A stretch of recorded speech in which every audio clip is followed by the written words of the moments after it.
हाँ, तो रोहिणी ने जब पूछा कि पहले भी कभी यहाँ आए हो, और रोहिणी क्या आड़ पेचिक की आड़ से पूछती है कि पहले यही मिठाई बेचते हुए आए थे या कोई और चीज भी लेके आए थे। मिठाई वाला हर्ष, संशय और विस्मय आदि, अर्थात हर्ष अर्थात खुशी, संशय अर्थात संदेह और विस्मयादि अर्थात हैरानी, है ना। हैरानी के भाव उसके चेहरे पर प्रकट हुए और भावों में डूबकर वह बोला, इससे पहले मुरली लेकर आया था और उससे भी पहले खिलौने लेकर।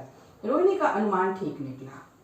अब तो वह उससे और भी कुछ बातें पूछने के लिए अस्थिर हो उठी अर्थात बेचैन हो उठी। वह बोली, इन व्यवसायों में भला तुम्हें क्या मिलता होगा? वह बोला, मिलता भला क्या है, यही खाने भर को मिल जाता है। मतलब वो अपने मन की बात, जो वास्तविक बात रहती है, वह प्रकट नहीं करता था किसी के सामने। कभी नहीं भी मिलता है।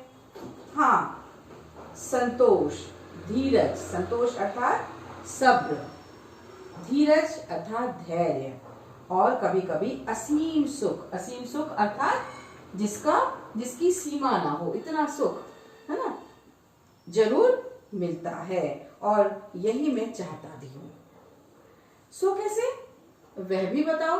अब उसको और जिज्ञासा हुई और जानने की इच्छा हुई, तो वह बोलती है कि असीम सुख क्यों मिलता है तुमको बच्चों के सामान बेचने में? अब व्यर्थ उन बातों की क्यों चर्चा करूं? अब बिना मतलब को उन बातों को मैं क्यों दोहराऊं? उन्हें आप जाने ही दें। उन्हें आपको सुनकर कोई फायदा नहीं है, उन्हें आप जाने दें, मत पूछें। हाँ, उन बातों को सुनकर आपको दुख ही होगा। जब इतना बताया है तब और भी बता दो। मैं बहुत उत्सुक हूँ अर्थात मैं बहुत जानना चाहती हूँ, जानने की इच्छा है मुझे। तुम्हारा हर्जा ना होगा, तुम्हारा नुकसान मैं नहीं करूंगी। हर्जा मतलब नुकसान। मिठाई मैं और भी ले लूंगी, तुम्हारा मतलब तुम जो समय मुझे दोगे तो मैं और मिठाइयाँ ले लूंगी, तुम्हारा नुकसान नहीं होगा इस पर। अतिशय अर्थात अत्यधिक गंभीरता के साथ मिठाई वाले ने कहा, मैं भी अपने नगर का एक प्रतिष्ठित आदमी था। प्रतिष्ठित अर्थात इज्जतदार आदमी था।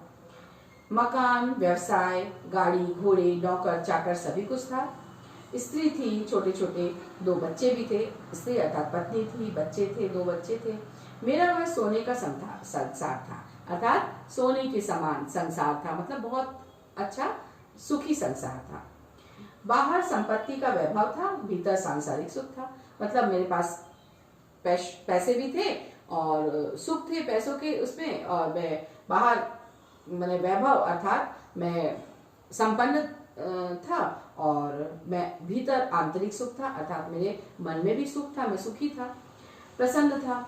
स्त्री सुंदर थी, मेरी प्राण थी, मतलब मुझे बहुत प्रिय थी। बच्चे ऐसे सुंदर थे जैसे सोने के सजीव खिलौने, सोने की तरह सजीव अर्थात सोने में जब प्राण फूंक दे कोई, मतलब इतने सुंदर, सजीव अर्थात सोने के समान थे वो बच्चे, और बहुत ही सुंदर और सजीव खिलौने की तरह लगते थे। विधाता की लीला मतलब सजीव खिलौने, उनकी अटखेलियों के मारे घर में कोलाहल मचा रहता था। अटखेलियां मतलब शरारतें, जो बच्चे, अटखेलियां अर्थात शरारतें जो बच्चों की हुआ करती हैं, उसमें पूरा घर में कोलाहल मचा रहता था, मतलब बहुत आवाजें होती थी, बहुत अच्छा लगता था। समय की गति अर्थात समय ऐसा आया कि विधाता की लीला, और विधाता की लीला ईश्वर की जो मेरे साथ लीला की अर्थात उनका जो खेल है भगवान का, अब कोई नहीं है, अब मेरे घर में कोई नहीं है।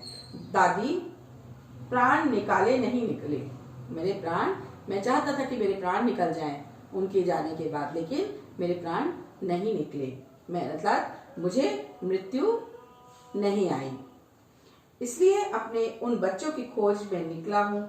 वे सब अंत में होंगे तो यहीं कहीं, आखिर कहीं ना जन्मे ही होंगे, अर्थात वो मृत्यु के बाद उनकी जब मृत्यु हुई तो उसके बाद फिर पुनर्जन्म होता है ना, तो वो कहीं ना कहीं तो उनका जन्म हुआ होगा, है ना। तो उस तरह रहता घुल घुल कर मरता, अर्थात मैं दुखी रहता और अकेले में रहता। इस तरह सुख संतोष के साथ मरूंगा।